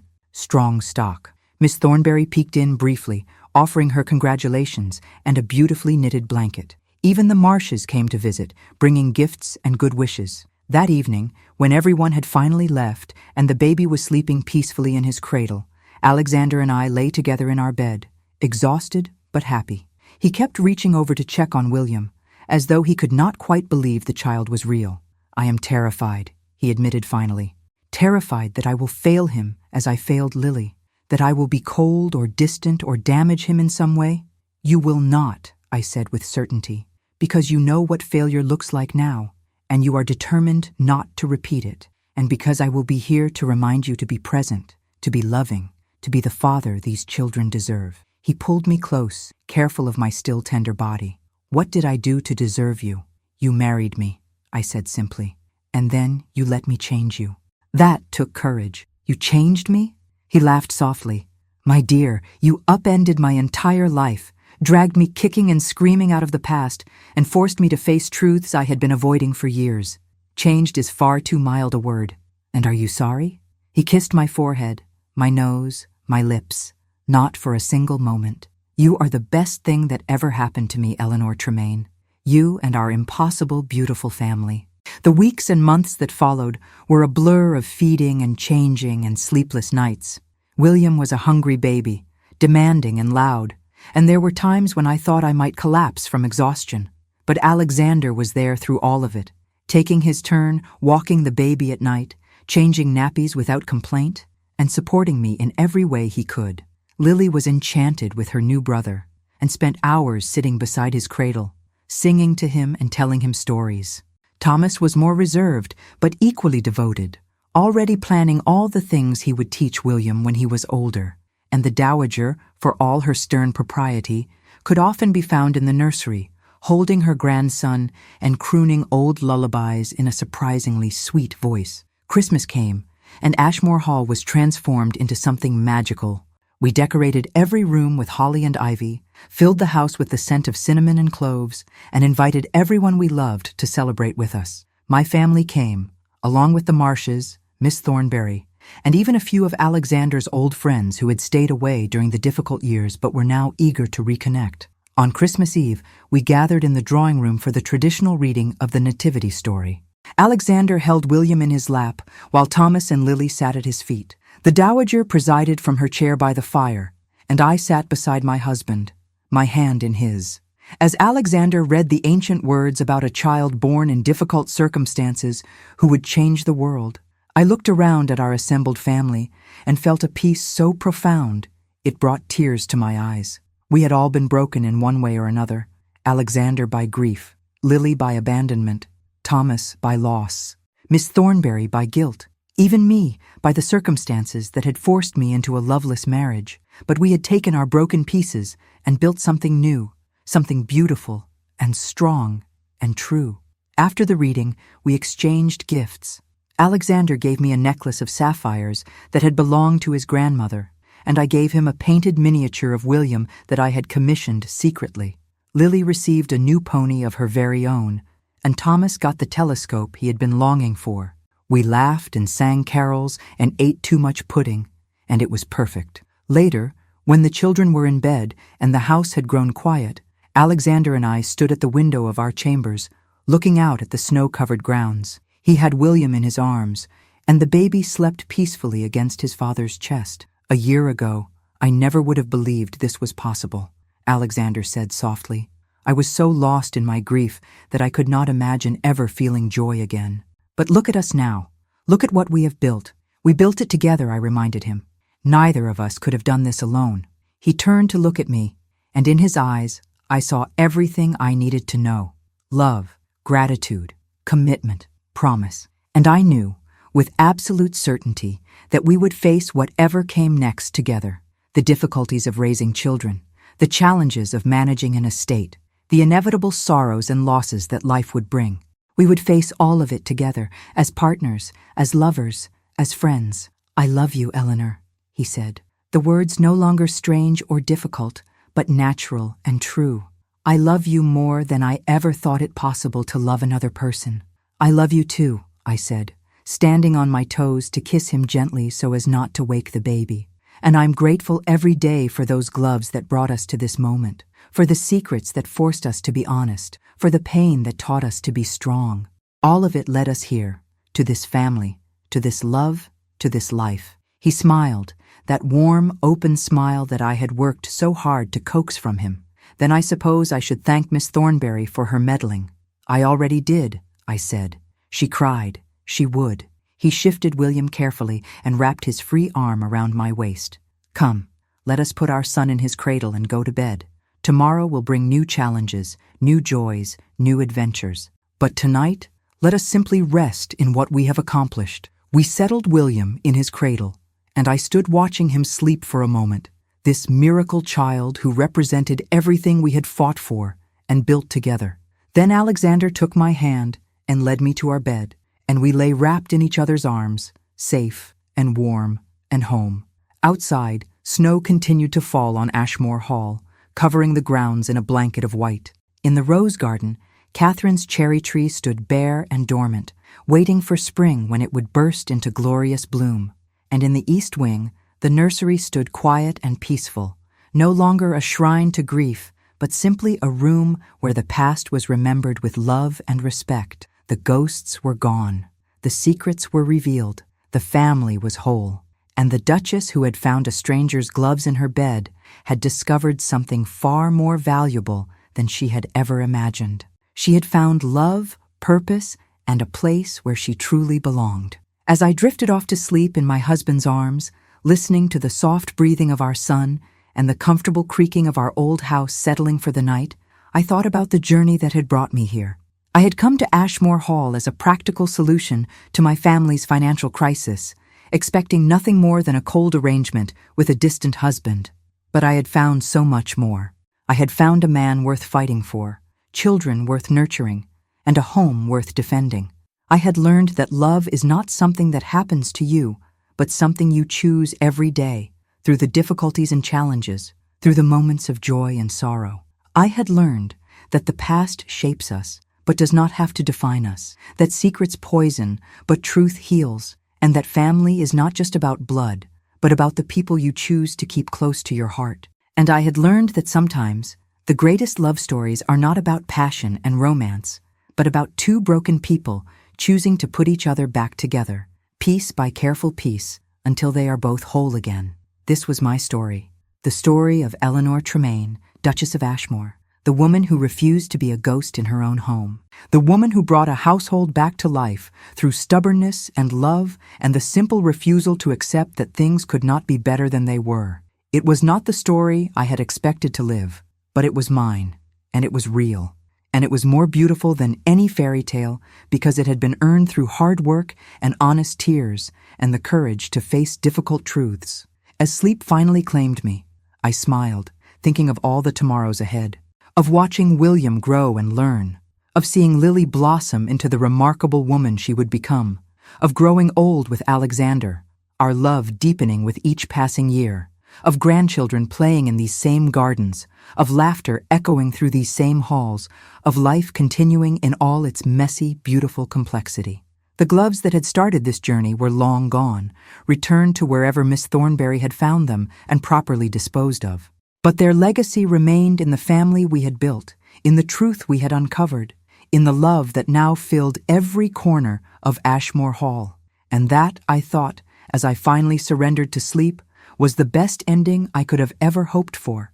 Not a perfect ending, because life is never perfect, but a true ending, a real ending, an ending that was really just a beginning, the start of a story that would continue long after I was gone, the story of a family that learned to love again, the story of a house that learned to live again, the story of a man and a woman who found each other in the darkness and built something lasting in the light, our story, and it was beautiful.